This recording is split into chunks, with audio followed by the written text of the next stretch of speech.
in the building. You're covering fight week out there in Riyadh for Benavides Yard, Haney Norman, Bam Rodriguez, Abdullah Mason. It's an incredible quartet of fights, of headliners. I mean, those four headliners is a real murderer's row. It's the best card they've had in terms of American talent out there. So it's the one I'm most excited for. But the one we're going to focus in on right now, of course, is Haney and Norman. And I had a in-depth breakdown about the X's and O's of this fight a day or two ago with Sean. That's up on the Porter Way channel, and talked about this fight in depth. But I'm dying to see your perspective on it, Raheem, following the press conference today where Bill and Brian Sr. got into it, and Haney and Norman, they faced off. What are you feeling and sensing on the ground in Riyadh right now in that fight? There's a distinct difference between the attitude and approach of each one of these fighters. I really do think we're looking at a throwback type of mentality coming from Norman, and it's refreshing. I like it. I don't begrudge Haney or Tank or that style of self-promotion and presentation. I get it. You make your money, you put the flash on. If that's your personality, go with it. There's certainly something to be said for driving your social media and getting bigger paydays because you have a bigger following. I appreciate all of that. However, the way Norman is coming at this fight is just so dry and also so authentically hard hat fighter that I'm enjoying it. I believe he believes it. I don't think he's putting any kind of airs on. He's bringing an arsenal to the table that he believes wins on the night. Haney by far has the better resume, better experience, better wins, should be, by that standard, the favorite, but the odds makers see it differently. That left hook is what created the knockout of the year for me, and I believe was the vehicle on which Norman rode into this fight. It's what made His Excellency want to see the fight. It's what we're all talking about because it is so patently the issue that Haney has yet to overcome from the Garcia fight. And both of these men come to this fight with something absolutely fundamentally necessary to prove. And no matter what either one of them says, it is yet unproven. Haney is relaxed. I just talked to him. He smiles. You know, he's not feeling tense or off. I think he's ready. The question is he actually ready? Because his skills and his execution will be sufficient on the night to put this challenge down. And he is not the champion. He is the challenger. But this is a challenge to the Haney brand. This is him having to prove that Ryan was about cheating, that was a no contest, legit, shouldn't be on his record because he's an undefeated fighter. And if he can put down at 147 pounds, Brian Norman with this left hook and this offensive-minded champion at his own weight division, then the Devin Haney story continues in the same way that they've been telling it from the beginning. This now, all of the Debo, Haney, and all that kind of stuff, at least it has legs. But I got to tell you, man, Brian Norman is unwavering in his presentation of what he intends to do. He does bring an arsenal. It is his weight division. He is the champion. He should be the favorite. And none of that will matter if on the night he does not execute with exactly the type of offensive-minded breakdown of Devin Haney that he promises. Power box him, essentially. Yeah. Somebody did. Yep. You can just cut it there and we'll come back to it. Yep. You know, essentially, part of what you're saying there at the end is what Jack Mosley coined with Shane, who I know you covered in Southern Cali back in the day, power boxing. You're fighting behind the jab. You're using your speed. You're using angles, but you're doing it in an aggressive manner, ultimately trying to fight for a stoppage. And there's a clinical way to go about trying to stop the other man. Emmanuel Stewart was all about that. That's why he felt like decisions were incompletes. You know, you won, but you didn't professionally execute the victim, the opponent, like Norman did against Giovanni Santillan. When it's fascinating to me to get your perspective there. I've for the audience listening, I'm like you guys. I've genuinely been looking forward to hearing what Raheem has to say because Raheem has seen a lot in boxing, and he can be skeptical of a lot of hot air and bravado and swag and aura, as the kids call it now. That stuff's not going to fly with Raheem unless it really is holding some weight. And so you kind of, still saying you got to show it on fight night, but you kind of taking Norman's aura, as we say now, seriously, I think means it may very well be legitimate. And when he was talking about his no, attitude comes from a authentic place. And he, while doesn't have the resume, has delivered and over delivered to an extent that he gets a fight that could make him an overnight star. I talked to him about that left hook. I said that's the reason he's in this fight. And he said, y'all keep talking about the left hook, but I knocked my man's out with an uppercut.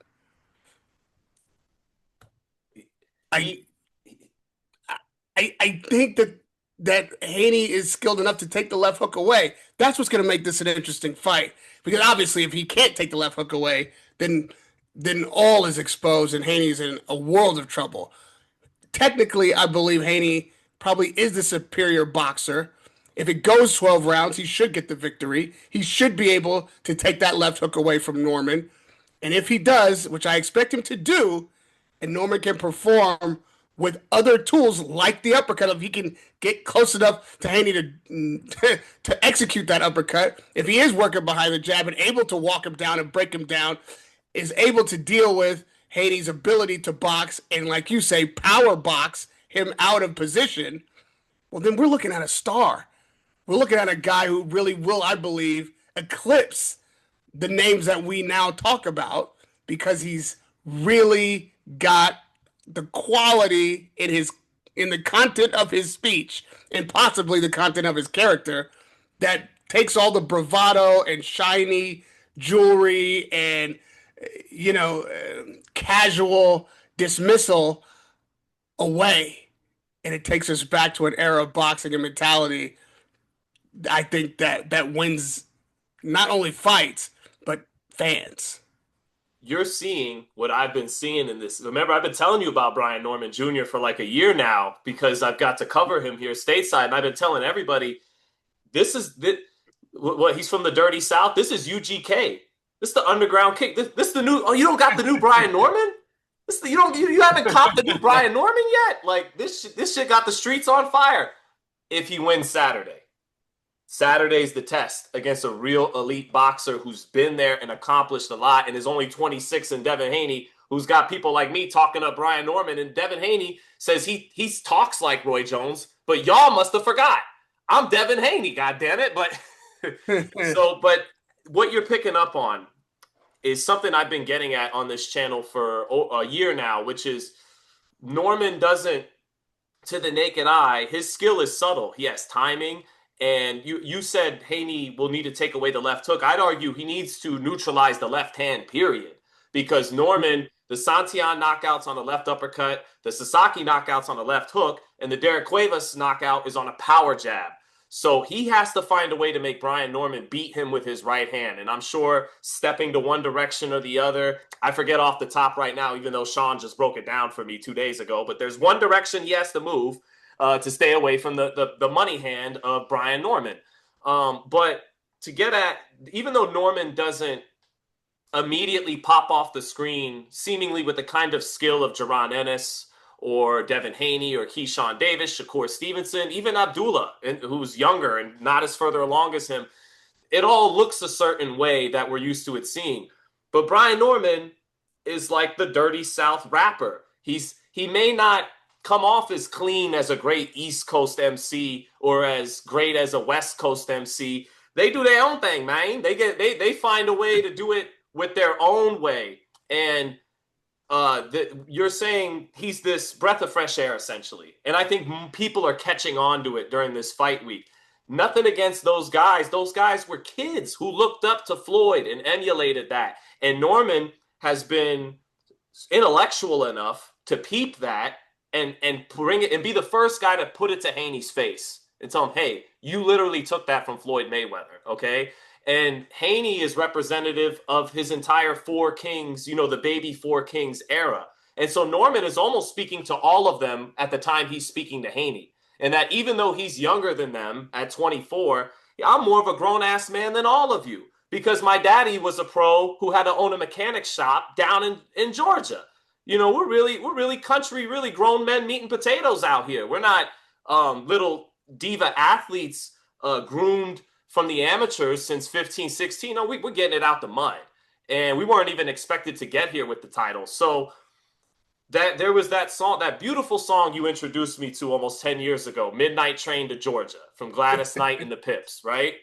And LA proved too much for the man, right? And this is the boy from Georgia in the Hollywood stage, so to speak. I know you're out there in Riyadh, but it's essentially right now the Hollywood of boxing. You're on the big stage. And the beautiful song goes, the down-home boy from Georgia didn't quite have what it took to make it on the biggest stage, so he had to go back on that midnight train to Georgia, back home. And the Haneys today were yelling at Team Norman, back to the auto shop, back to the car shop, back to the car shop you go. And what I'm saying that rang in my mind? What's that? Special. Ordinary. Common. It wasn't ordinary, it was common. Special. Common. That kind of shit will come back to bite you. Because if it really does touch a nerve, if you get him thinking back to the auto shop, which is what I fought my way out of, which I promised myself I'd never go back involuntarily. If I'm going back to the auto shop, it's to get the new rims on my Bentley. You put that back in his mind, boy, you might have pushed the horses. You might have pushed the wrong button? Push the horses. Right. Don't push the horses. Don't push the horsepower. This is one of those instances where you're dealing with a guy who's not in there fucking around. He's not playing. He's not doing somebody else's lines. He's not putting on a show.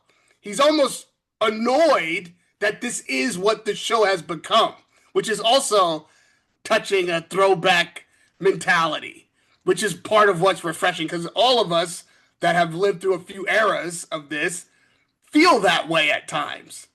And so I like to see that kind of matchup of attitude. I like to see this kind of challenge. I like to see somebody who's not irritated by doing press, who isn't obnoxious about having to fulfill those obligations, but is clearly focused on the job at hand and is willing to do the job that must be done before he gets to the ring, but it's just work. That's what I get from Brian Norman. And if he goes in there with his hard hat and goes to work, I'm seeing something like a haggler. You know what I mean? Like, you better be ready on the night to go to work. If you're in there to be flashy, if you're in there to showboat, or if you're in there hoping that you can ride to victory on the shouts of your entourage, you're in a world of trouble. Well, brother, here's the thing. They say, small minds talk about people, decent minds talk about events and things like that, and then great minds discuss ideas, right? And what I'm getting at is, for people, you guys are Norman dick riding and hating on Devin Haney. We're talking about the ideas these two young men are representing at this point in their lives and in their careers in this sport. The ideas that Haney represents is the post-Mayweather era, all the young fighters who looked up to the guy who won every single fight and made all the money in the world. How are you not going to say, well, that sounds like a pretty good idea to me, never getting hurt, winning every single time, and making more money than everybody. I think I'm going to try that. I'm going to try that route. And so he's kind of representative of those ideas, and Brian Norman is representative of something new, a new take, a new flavor, right? And what I'm getting at is that midnight train to Georgia analogy I'm using. I think what would be a breath of fresh air is, rather than Brian Norman having to pack up all this wonderful Southern charm that is beginning to sway people this fight week and have to pack it up and take it back to Georgia, no, I think they want to see him make it to LA, so to speak, and in Hollywood share all that down home Southern Georgia charm? That's the question. Because I think that's kind of what a lot of people, not everybody, a lot of people are rooting for Devin Haney and want this to be the moment with his back against the wall. He shuts everybody up. But I think there's just as many people who don't want him to have to take that midnight train to Georgia. They want him to make it in LA. I'm not being critical Right. of Haney's ideas. Is styles make fights? Part of this conversation is about style, approach to the fight, the style by which you define your brand. Haney is not without substance just because he likes jewelry. Right. I'm not suggesting that in the least. And in fact, I believe I said he's relaxed. He's not tight. He seems confident. He's, like you said, in the mindset of y'all must have forgot. Like, this Ryan Garcia fight is still an albatross around his neck. And if that fight is in fact a no contest and should be deemed so, if it shouldn't even appear on his record, it's essentially expunged from his record, and Haney is an undefeated fighter, well, then we have to look at his resume without Ryan Garcia on it. And if you do that, then you're looking at some tremendous wins, a guy who took challenges that nobody else wanted to take, went and took fights in backyards where people weren't willing to travel, and won those fights. He beat Lomachenko, regardless of what your scorecard says. He did get the win. And even if your scorecard wins the other way, it's not as if it was a robbery or it's Haney winning that fight. So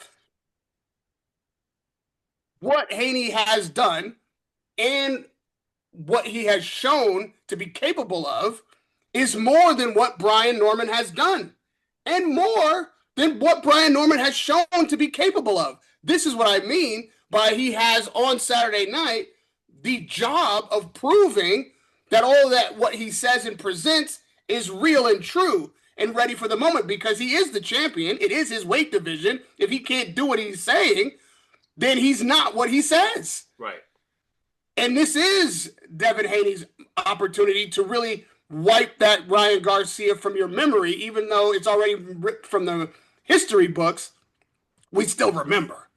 And if he goes down to a left hook, if the bigger man beats him, then we are going to reference that Garcia fight, and there's no way out of that for him. This is an opportunity for him to get rid of that stink of the Garcia fight. This is a guy who is doing what Garcia did to him without PEDs. This is a guy who's throwing big shots, who's got a nasty left hook, who should be bigger than him just by circumstance. He's at 147 already champion there. So you're fighting a guy bigger than you. That was part of the Ryan Garcia issue. Guy didn't make weight. All that stuff is in this fight. And the difference, though, is you're dealing with a guy who's not going to be swigging beer or whatever it was on the dais at the weigh-in. He's not all over the place mentally. He is a world champion, and he's coming to defend that title. And he's it's the new, but it's the old made new. He's the old mentality, bring it into the new era. And that is what's refreshing, because we love the old mentality. Doesn't mean I have any issue with the new one, but this is a breath of fresh air in that regard. I'm glad he's not up there giving us 2-word answers, or I'm glad he's not up there running from the press because he's too good for that. I'm happy to hear what he thinks, and when he speaks, I believe him. I believe he believes it. And that's what I mean by I believe him. But the only convincing that is really to be done is on Saturday night, and I believe both of these men are ready to make their case. Yeah, Haney's convinced he's going to win, and if he does win, this doesn't just merely restore him. It puts him into new heights he wasn't at before Garcia, because people could, I thought some people could say I thought Lomachenko won, or they could, Linares and Gamboa and JoJo were small, older fighters. Prograis, same thing. But you beat Brian Norman, and people could always find the next way to discredit it. They could just say, well, who was Brian Norman? Who did he beat? And what real elite level skill did he show, apart from knocking out a couple of come forward guys who didn't have the biggest name? But it would be his finest hour. And if he were to win this fight, again, it doesn't just restore him. It shuts everybody up and puts him on a level he's higher than he's ever been at before. So what do you think though of the dads? What did you think of Well, that today? I got it going. I got Bill Haney right after the press conference, and I said, "Listen, I just finished covering Ben Eubank, two generations, legacy, sons followed in the father's footsteps. Well, I'm looking to run it back the other direction on the timeline. I want the fathers to follow in the sons' footsteps. I am looking for a Norman-Haney rivalry through the generations. I want Bill and Brian Sr. to clash. I am here for that fight. I want an exhibition, or I want it at the sparring club or whatever that is that we saw from the sparring thing on Friday in London. Let me tell you something. When Brian Sr. stood up, I was like, oh, this is a big dude. You know what I mean? He had the guns, and Bill talks a good game, but I put it to him. I put it to him in the interview, and not convinced he wants to fight, Sean. I think Bill might be a lot of talk, but I don't know if he really wants to lace him up. I think Brian Sr. is ready for that action. Well, Brian Sr., I watched his fight a night or two ago before I went to bed. I was like, you know what, let me watch Brian Norman Sr. And he went 10 rounds with a prime John Pascal, who was 18-0. John Pascal, as you remember, was hitting shit back then and was athletic and explosive and dangerous, became the light heavyweight champion when he beat Chad Dawson. And he went the distance with a prime in his athletic prime, John Pascal. He could handle himself, and you could see some of Brian Norman Jr.'s rhythm and style that he learned from his dad. It's just he's better than his dad. But I mean, his dad may have been 17, 18, and 11, but just from knowing he went the distance with a guy who went on to become the champion at that division, he could hold his own. He could hold his own. And actually, Brian Norman Sr. keeps saying, I've knocked Bill out in the media. I've knocked Bill out in the media. And again, that does not win fights. That's all well and good. But if Devin Haney goes in there and boxes Brian Norman Jr.'s ears off, then who gives a shit? What either Brian Norman Sr. is about to have his big, moment where I told you so, or he's gonna be taking even more flack than Brian Norman Jr. if his son doesn't deliver and win. But the vibe I get from him, Raheem, is I've seen this movie before. This was Angel Garcia in 2012 and 2013. This was Kenny Porter when Sean was at his apex. This was Bill Haney 2 years ago. This is a guy. He's the one who's got the I'm a really confident dad in my fighter son juice right now. I'm like, oh, I've seen this movie before. This was Bill 2 years ago. But, maybe Bill is just, hey, we know the stakes. We know what we got in front of us. We know what we got to prove. And we're coming in. We're moving in silence and violence. And we're going to win this fight. But yeah, I think Bill, jokes aside, does know how to push people's buttons.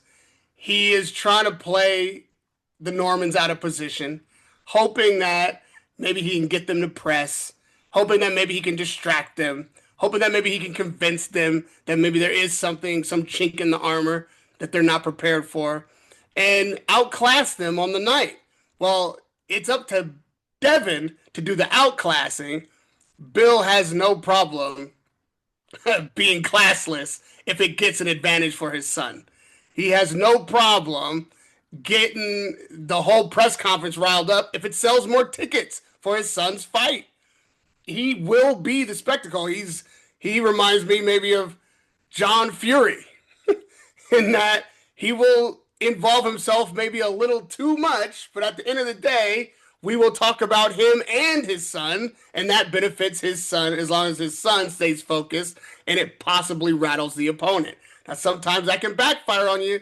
Sometimes you can push the horses. Sometimes you can get the kind of Usyk focus that you're just pissing them off and making them better on the night. But that's yet to be seen. I like this rivalry. I think it isn't really nasty. There isn't real serious Brian Norman Sr. is pissed that Bill Haney told him 2 weeks before his mother passed, "F your mama." So now we got to talking about mamas, and that I did not know that. yeah, you didn't hear that. Does that change the perspective a little bit? What? Wow. What in what color? What? I mean, was this just like a tirade that Bill was on and he just got out over his skis and slipped in a F your mama? Like, Something like that. Yeah, I why? think they were going back and forth, and mothers got involved, and Brian Norman I Sr. mean, was like, I'm not even gonna go there, and then eventually he said, "Fuck your mama" too, I believe. So, well, I know people don't play about that, Raheem. yeah, I mean, you can play the dozens, but F your mama's not even a joke. That's like, oh, okay. Well, now I It's have to on kill now, yeah. you. Yeah, like we're done talking. Man, okay. Well, this is definitely gonna be Did I something I just bring add a up. little extra for you? Did I just give you a little? Yeah. Yeah, this is gonna help me get this fight done, actually. Like, you know? Oh, between the Uh, two of them, you're like, wait, I wasn't armed with this information when I first interviewed you, Bill. You exactly. said I was fuck the going to man's brought it mama. up. You gotta, You gonna let that slide? yeah. But I'm on I there's two competing feelings I have heading into this one. The one is that what a beautiful foil built up for Devin Haney to shut everyone up and really get that respect from the boxing world once and for all, and solidify himself as a pound for pound elite fighter and all of that. And there's that at play. And then the other ones at play is what you touched on earlier, the birth of a new star, a breath of fresh air. Because again, part of me is like, now we're building up to these cosmic stakes for Garcia and Haney. And, these kids who have been basically in America outside of the veterans like Crawford and whatnot, the stars of American boxing, the responsibility of the sport has been on their shoulders now. This is their time. And maybe Brian Norman's going to have to settle for a supporting role as eventually Haney and Garcia have this cosmic stakes rematch. Garcia's going to beat Barrios in February. Haney's going to win Saturday, and then they're going to meet each other. Forget about it, right? And then the other part of me goes, or you guys had your chance a little bit already. You're not babies anymore. You're in your 20s. With Tank's not, and we see what's going on with Tank. But like, you guys are all almost 30. You at the age you're all at, the work was already done with the real Four Kings. Okay, and forget the Four Kings. The next set of kings, the 2000s kings, Oscar and Fernando and Shane and Tito, and by this time of their career, they had already gotten busy with each other. And you guys haven't. Not all of it's your fault. You're growing up in a different infrastructure than a different world than those guys did. So maybe, nope, enter Brian Norman Jr. Enter something new to the stage of American boxing with young fighters. And a new star is born who represents something a little different than the last couple of stars that were born. I don't know Yeah, which one it is. maybe. Which one do you think we're leaning towards? Well, maybe in an era where they didn't fight each other when they could have and should have. And again, okay, you can make excuses. We can talk about the situations, but if they had all been determined to Mm-hmm. face each other, Tank by far maybe the most responsible, being the biggest Biggest draw, draw. And the then they oldest. would all be better. They wouldn't necessarily have undefeated records, but they would all be better and they could put down an insurgency from a class simply 5 years their junior. They would have been tested metal at this point. They would have known things about themselves that right now are questions yet to be answered. One of the things that Devin Haney has to prove is to himself. He will not say, nor should he tell us that, but that's the real deal. Like, he's got to believe that Ryan Garcia fight was a fluke, was a cheat session, was something that doesn't count, and he shouldn't even hold himself accountable for, except to make the adjustments so that those particular offensive weapons don't beat him again, no matter who they're coming from. And this is an opportunity to prove that. This is what he has to believe, and he has to be able to prove it to himself Saturday night. If he wins Saturday night with a guy who is at a weight class above his, that is coming with a left hook, that is vicious, that got knocked out of the year, and is able to best him, then he says in his mind, then I told you that that shit didn't count. I told you that that wasn't what it looked like, and I am this guy, and I can do this thing on even footing on a fair playing field. I'm better than that. That's all he needs. And then he might be even better for this whole entire experience Yeah. than he would have been if the Ryan Garcia fight had never happened. Yep. That's the trajectory that he's potentially on. That is what I'm talking about when we talk about being in tough and being in tough early, not necessarily protecting that but sharpening steel. Men sharpen men like steel sharpen steel. Competition amongst the best make you better. They've missed the window of that sharpening, and that could be the Achilles heel for the whole class. And we might end up talking about this era belonging to guys who we haven't been talking about until now. Barrios, Norman, these are not the names that were written into the script. I mean, to be fair, Barrios almost, and on my card, did lose to Pacquiao. Talk about an era going by, meeting a new one. But who knows what that lesson taught him and what he brings to the Ryan Garcia fight because of that. That's what we love about boxing, man. Like every time the bell rings, it's a different dynamic and it's a new story to be told. We do not know which men will show up on the night until the night is done. And this is the era that we're in. I can't tell you how it's going to go, but I can tell you whichever way it goes, I can tell you why it went that way. Right. Same. Same. And if Haney doesn't come through, if Ryan falls to the test, it will be because of the things I just said. Yeah, yeah, I'm with you. Ultimately, people want me to make a pick one way. I'll go Norman. I'll go Norman. Think he wins the fight. Now, when I broke it down with Sean, we mentioned the pull counter right hand at long range. All the long range stuff Devin Haney has, the excellent jab, the pull counter right hand, the straight right hand, turning guys in the center of the ring. I just on a boxing nerd note want to add he's also has a very accurate left hook. He can check with it, walk you into it, or he could lead with it. He hurt Ryan Garcia leading with it in round 3. This fight's going to come down, I think, technically to the jab. If Brian Norman can jab with the jabber successfully, then he's going to win the fight. If he can't, then he won't. I think that is essential because Norman, he has to probably catch up to Haney, who will have a step on him out of the gates, but he'll have to get him down with timing and getting a little bit closer and closer, but he can't get in closer without a jab. He has a very good jab, and he has good timing with it. It's why I'm giving him the edge to find a way to get to Haney at some point in this fight, perhaps even behind early. But I think from an X's and O's standpoint, if Norman can't jab with the jabber, can't punch with Haney, he has to punch with Haney with his timing, then he's not going to win if he can't execute those things. So can't wait for the fight. And we never get this. We never get 26 versus 24, undefeated versus undefeated from the United States.